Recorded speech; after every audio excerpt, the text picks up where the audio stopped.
Welcome back, Archimedeans. I'm stoked to have you. I'm Stu. I'm the guy who's made ForwardARC, and the thing that I want to talk about today is what happens after the battle.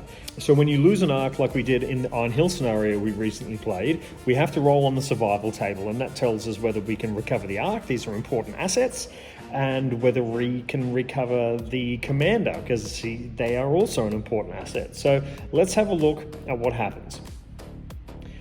We roll a six-sided dice to determine the outcome, and that tells us how the arc and our commander are able to be reintegrated or lost. Let's roll dice and see what happens.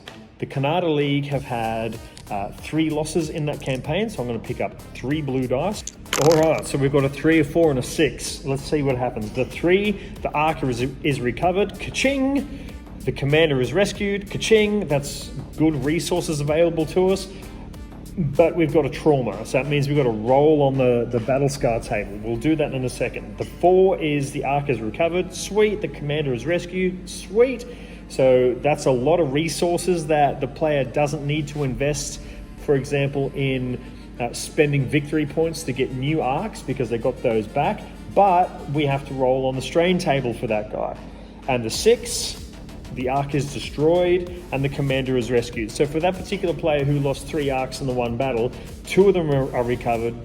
2 of the commanders are also recovered. So that's going to work out really well for that particular player.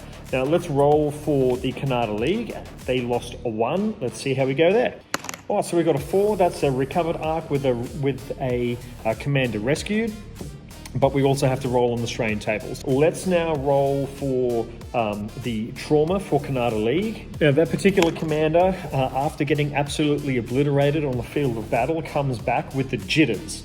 And that means that on a roll of 5 or 6 on a 6-sided dice, at the beginning of their attacking phase, the commander is going to lose 1 attack value to their first weapon.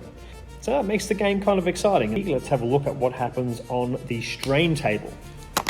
All right, so we rolled a 2 and a 3. Let's have a look on the strain table. The Canada League player who rolled the 2, his strain is going to be freeze. So the next hit that causes a critical, the commander is going to skip their next activation. As soon as they get hit with a critical, that particular commander goes, oh, remember that? That sucked. It brings back a whole heap of other strain and trauma, and that makes them pause in a confused fear. Coral Empire guy, so that particular commander rolled a 3, their strain is appease. And in appease, the next time that particular player receives a critical, the commander will have to move within 2 inches of the platoon leader or the next heaviest unit, and this effect will continue until they achieve the 2-inch range. So appeasing commander is going to be moving until they get to the next heaviest unit. If the leader or the next heaviest unit is already destroyed, the commander is going to continue to press on as if that unit were still in action. It takes some of the fear and puts it onto the player themselves, because crikey, if I get a critical, there's going to be some repercussions critical. So have fun with that.